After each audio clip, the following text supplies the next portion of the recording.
Hello, you all. Welcome to Pillow Talk Pleasure Conversation. In this lesson is talking about kinks and fetishes. I know a lot of people, of course, have kinks and fetishes. I put it that way. We may never know. We may never even talk about them with our friends, our family, and that kind of thing.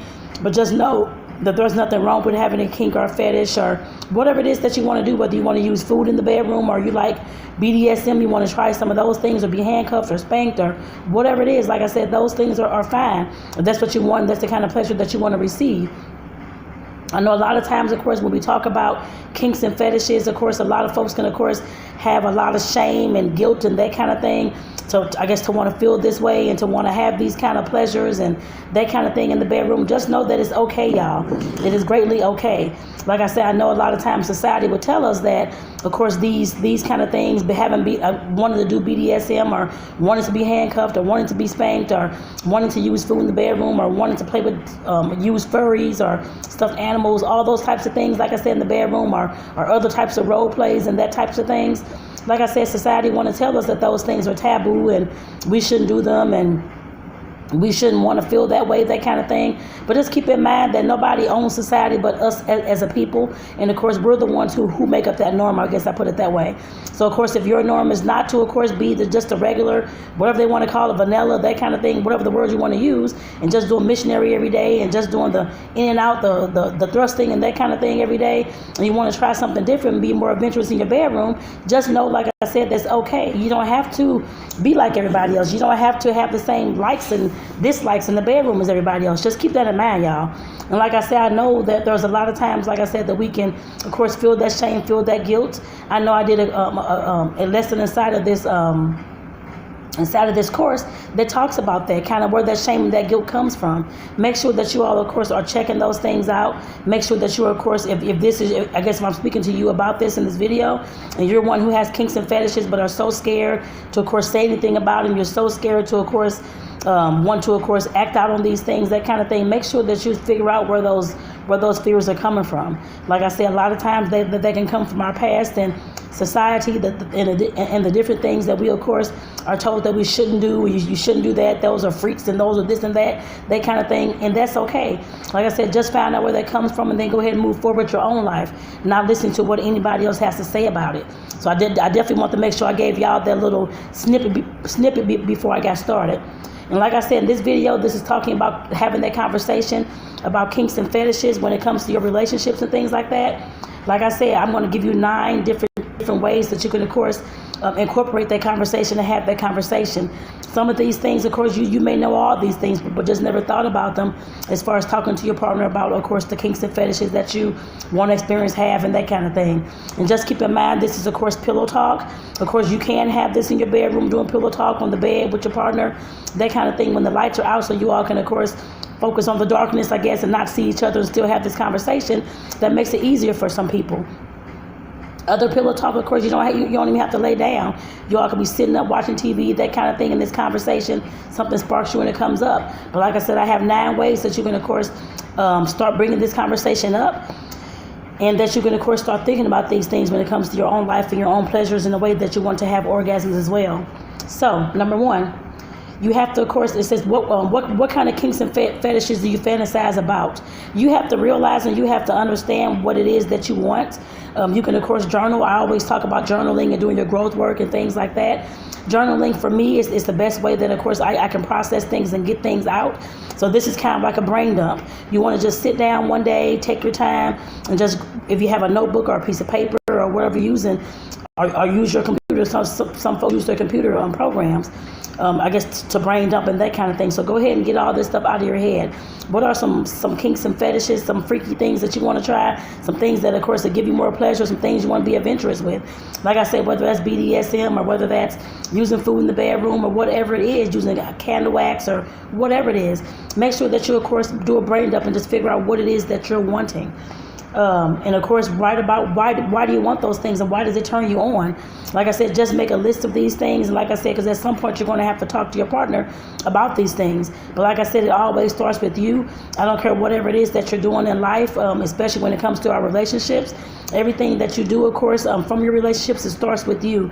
You have to know yourself at least a little bit better every single day that you, of course, live on this earth, in order to, of course, express those things that you know, and express the things that you, of course, have inside to another person, no matter what relationship you're in. But like I said, definitely with this, it's talking about relationships and kinks and fetishes. So make sure that you, like I said, write what kind of things you want to try in the bedroom, and of course why those kind of things turn you on. Like I said, this is the brain dump. Just do a simple list. There's nothing to be ashamed of. There's nothing to, of course, feel guiltful about. Just write down what you like and what your pleasures are. Number 2, set a time aside to, of course, ask your partner. Of course, like I said, at some point you're going to be talking to your partner about these things as well. It's not just you in this relationship, and you're the only one who wants to have these pleasures and have these kinks and fetishes and go out and do all these things without your partner. The whole goal here is to, of course, include your partner in on the action as well. So like I said, definitely making sure that you're, of course, talking to your partner about these things, and of course asking your partner what their kinks or fetishes is. If you all want to sit there and take like 10-15 minutes and write them all out together on your own sheet of paper, that kind of thing, then just do that. Use that as your pillow talk. Just be creative, y'all. Like I said, you don't have to have, you can sit at the dining room table and do this if you want, or use your cell phone notes program and write the little things in there. Like I said, you definitely have to be creative with this. Don't take it too seriously. I guess I'll tell you that again. Just don't take it too seriously, and don't, of course, be hard on yourself at all either, or hard on your partner. Like I said, your partner may have a totally different list from you, and they probably will, of the stuff that they like and the stuff that turns them on and the stuff that they want to try in the bedroom when it comes to our kinks and fetishes. So keep that in mind. Like I said, there's nothing wrong with that. Like I said, definitely making sure that you find out what their kinks and fetishes is as well. Yes, this is, I know, set a time aside. That's the easy thing. But bringing up this conversation, you can just say, honey, I've been thinking about trying to do something different in the bedroom, and I have different, I want to, I guess, have my hair pulled or be spanked or whatever it is. How do you feel about those things? Can we kind of talk about that? Because I want to talk about more kinks and fetishes and how we can, of course, have more pleasures inside the bedroom. You could say something as simple as that. But just keep in mind that when you're approaching your partner, I do want to say this. Keep in mind that when you're approaching your partner may not feel comfortable at first having this conversation, especially if they're one who is very prude, who doesn't like to step outside of their boundaries, sexual boundaries at all, or who may be too religious. I'm not trying to put down religion or anything like that at all. But some folks, of course, I've ran into who, of course, go strictly by the Bible, that kind of thing. They don't look at any of these kind of kinks or fetishes or sins and that kind of thing. You should know your partner good enough to know how they're going to possibly respond to this conversation that you're bringing up about kinks and fetishes and sex in general, because like I said, I know it's very, very taboo. But some folks, of course, like I said, if they're like kind of stiff and they're prude and they don't care about anything, well, I guess I can't say they don't care, but for some they may not care. But of course, for some, they may not be as adventurous in the bedroom as you are. You have to know that when you approach your partner, and by this time in your relationship, I'm hoping that you all know that. I mean, that you know that how your partner is. I guess if your partner is one who, of course, is willing to do anything and want to try some things, or maybe nervous to try, but they'll still go ahead and do it anyway, just of course have the experience and have that pleasure. Or if they're one who will not try anything, they don't want to step outside the regular traditional men and women boundary, that kind of thing in the relationship, and they don't believe in kinks and fetishes, that's gross to them and that's nasty to them and that kind of thing, and it's a sin or whatever. You should know your partner well enough at this point, I'm hoping, that you would know, of course, once you start approaching your partner about these things, how they would possibly respond. And like I said, how they respond is something that you have to think about. I mean, if it's something that you don't want to hear or you're upset, that kind of thing, you have to think about those things. But like I said, definitely just keep that in mind when approaching your partner, because you have to know whether your partner has an open mind, sex positive mind, that kind of thing, and willing to try some different things, or if that person's not willing to do so at all. You should know that. So like I said, make sure that you're thinking about those things before you even approach your partner. Number 3, you can always watch erotic movies together. There are all types of movies and shows that are on nowadays that, of course, are talking about sex more than ever. Some of you all may have seen the shows on Netflix or on Hulu or just on Amazon Prime, that kind of thing. There's all types of shows out there that, of course, are bringing more risque type of sexual acts into like the actual filming and into the shows and that kind of thing. So definitely utilize those things. If you all are sitting back watching a movie, somebody's being spanked on the ass, like the 50 Shades of Grey, you all can watch that movie. And of course, if it's something that you want to participate in, for example. And like I said, tell you, I guess while you're watching that movie, you can of course see your partner's reactions and know how they may react when you of course are approaching them with this, that you want to do something, you want to experience some things like that. Like I said, definitely make sure that you're looking to your partner's reactions, but also, like I said, doing that movie, doing that show, oh honey, look at this, do you see what he's doing to her? I would love to do that. That kind of thing. Just start bringing those things up. Or hint, honey, I like stuff like that. Can you do that to me? That kind of thing. Like I said, definitely bring those things up. And don't just leave it out there to chance and your partner just to figure it out. They will never figure it out, especially if you have not told them. Also, thinking about these TV shows and these movies that you can watch that have all these sexual, risque themes to them, just keep in mind that, of course, listening to what these people are saying within these shows and their dialogue, that will definitely give you some ways that you can, of course, approach your partner and some ways that you can use your words to explain what you want to your partner. So keep that in mind, y'all. And I know some folks, of course, may say this is ridiculous. What does porn have to do with anything? Sometimes, of course, watching different kinds of porn, as long as it's tasteful, I guess, to you, and you, of course, like that type of porn and your partner is willing to watch it with you. Like I said, porn can sometimes give you some different ideas on how you may want to do and act out your kink and fetish. But just keep in mind that some of the porn, of course, is unrealistic, I guess I put it that way. But like I said, some of it you can, of course, they have all types of things. Sometimes they do have instructional type videos, that type of thing as well. You can consider that porn or soft porn, whatever you want to call it. But like I said, definitely make sure that you're utilizing all the resources around you so that you can, of course, better, of course, approach your partner, better, of course, be able to use your words to, of course, talk to your partner about these kinks and fetishes that you have. Like I said, paying close attention to the words that the folks are saying in the TV and the movies, the shows and the movies, like I said, that will definitely do you justice, y'all. Number 4, you can, of course, read erotica together. We all know that there's all types of books out there. I'm writing an erotica book as well. But like I said, there's all types of books out there. There's all types of websites that, of course, may speak to your fetish or your kink. Like I said, you can look online, just do an online search. Thankfully, we have that now at our fingertips. Years ago, we had encyclopedias. We didn't have all that. But now we have our cell phone on our fingertips, so we can just go access our phone. Hey, Google, find so-and-so, that kind of thing. You can do all those things. Or hey, Alexa, whoever you use. Like I said, they can definitely, of course, pull up some sites for you and let you know what's going on and what's out there. And I put another thing down here as well. But just keep in mind, this may not be a book, but this is actually talking about sex games and coupons. Like I said, I have sex games. Me and my partner have those. And like I said, there's all types of sex games that they have, from card games to board games to dice games to all type of things like that can definitely get you in the mode of course, experimenting and having more adventures in the bedroom when it comes to your pleasures and when it comes to your orgasms and when it comes to your kinks and fetishes, because they have games geared towards that. So keep that in mind, y'all. That's another good thing that you all can use. Number 5, going to a sex shop together. Hopefully you have a partner that, of course, wants to, of course, go with you. I'm hoping that they're not too, of course, shameful or prude or that kind of thing where they won't go and refusing to go. Hopefully, like I said, you have done your research on your partner to make sure that your partner is open to things like this. So if they're open to, of course, going to a sex shop, like I said, this is the perfect time for you all to, of course, touch and feel on different items that they may have, see different items that's, of course, in the store, and, of course, being playful with each other. If there's like a little cat of nine tails or like a little whip that you can find, just smack your partner on the hand or on the ass or that kind of thing. Like I said, this is the time that you all can, of course, experiment with different, not experiment like that, but just experimenting with, like, seeing different things, knowing what's out there, seeing how different, like, paddles may feel if that's what you want to be spanked with, or that kind of thing, seeing how the whips feel and how that works. Some stores may have vibrators set up so that you can, like, turn them on, like, feel them like it's like on your hand, or they can, of course, do that for you. They may have all types of experiences that you can feel. Some stores have stuff that you can test, like their different massage lotions, massage creams, massage oils, the lubes that they have, tester lubes that you can rub on your hand and see how sticky or gooey or runny or that kind of thing it is, and see whether it's something that you like. Some of those lubes are edible that you can lick and that kind of thing too. So like I said, definitely going into a sex shop, you can get all those experiences. So keep that in mind, y'all. Most cities, or major cities, I'm thinking, should have some type of sex shop, sex store, something near it. I guess I put it that way. And for some reason, if they don't, Of course, there's all types of companies that you can, of course, find representatives. I'm a representative of Bedroom Candy. So, of course, I sell sex toys and that kind of thing. I come out and do demonstrations with the sex toys so you all can feel how they feel in your arm and your hand and that kind of thing, or taste the lubes and that kind of thing as well.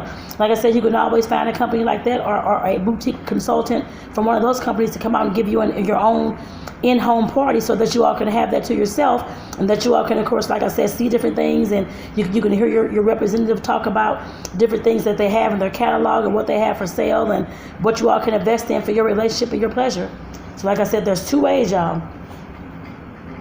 Also, use sexting to your advantage. Sexting is that sexy text messages. And like I said, starting those messages, of course, you can definitely, of course, if you're wanting to, of course, talk about a kink or a fetish, like I said, you can definitely you can just, you and your partner at work, and or you all, or one of you all are gone, that kind of thing. Start sending those sex messages. I put it that way. And like I said, you can start talking about your kink or fetish, sending links to your partner to let them know, honey, can we try this? This looks like it feels good. Can we try this? Like I said, definitely use this technology to your advantage. Don't just, of course, have your phone and not doing anything with it. Like I said, when it comes to having these conversations, if you're too scared to have that verbal conversation, sexting can definitely be a great way for you all to have that erotic conversation and that conversation about the kinks and fetishes, especially if you're scared to look at your partner eye to eye and face to face. To have this kind of conversation, sex it to them, y'all. That's all you have to do. And like I said, just send messages about the fantasies that you want to try, whether you want to do some role play or whatever it is. Like I said, you have to definitely start using all the technology to your advantage. And like I said, your partner, you never know how your partner may respond. You may talk about doing BDSM, for example. You want it to be spanked, or you want it to do whatever it is. And like I said, your partner's like, okay, I didn't even know you were into that. They can possibly send you that message back that I didn't know you like that. I've been wanting to try that kind of thing. You never know what your partner may want to try until you start to have that conversation. And like I said, if this verbal conversation with me and you talking like this is too much for you, sex it to them. Use those text messages to your advantage. Or if you don't want to use text, use email, use Messenger. Whatever you want to use, we all have these things at our fingertips, and they're free for us to use.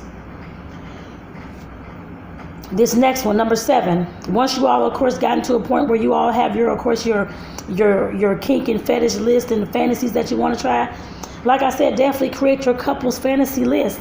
You can create a list, I guess, like of things that you all want to try together, that you all want to start experimenting with, like I said, and just have fun with it. For example, the thing that I, of course, love, of course, you can use one of those old Kleenex boxes, or like a little small box. I don't have one down here, but like a little small box, or a container, or a mason jar. And start writing down some of the fantasies that you all want to try together. Put them on like some little note cards, fold them up, throw them into like a little jar. Every time that you want to have like a sex play session, pull one out and figure out what that thing is and go ahead and get to work. Like I said, definitely have fun with these types of things. You don't have to be scared or trying to figure out what's going on and what you're going to do next or how you're going to do these things.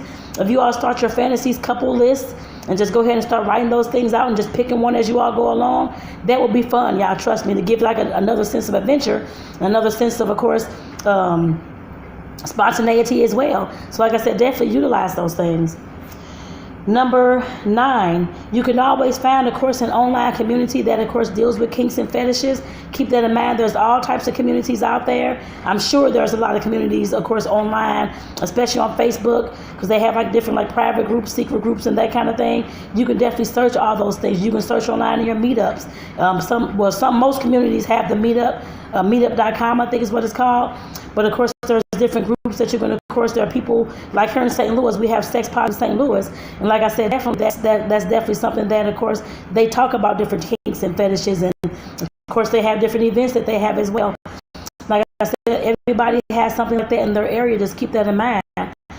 Like I said, there's no area that should, unless you're in a people. I'm sure there's a big city somewhere like 50 miles from you, that kind of thing. You may have to drive to get to it or take a vacation to get to it. If it's a sexy cruise, a fetish cruise, or whatever it is, like I said, but you definitely have to educate research and figure out what communities are out there.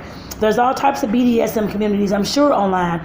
There's all types of furry communities, I'm sure, as well. But like I said, there's all types of things out there that you all just have to look online and figure out what's out there there, so that you all can start being a part of a community with other like-minded people that, of course, are into the same thing that you're into, so that you won't feel so alone. Because I know they can be I know you can feel alone when you're going through this kind of process and wondering who else is like you and that kind of thing. There's thousands and millions of folks, I'm sure, that's like you as well. So definitely, like I said, find your community. And the last one, number 8, continue to, of course, research and educate yourself on what you like, what you don't like within the fetish community and the kink community. Like I said, there's all types of things that you all may not have thought about. You can just look up what are some kinks and what are some fetishes.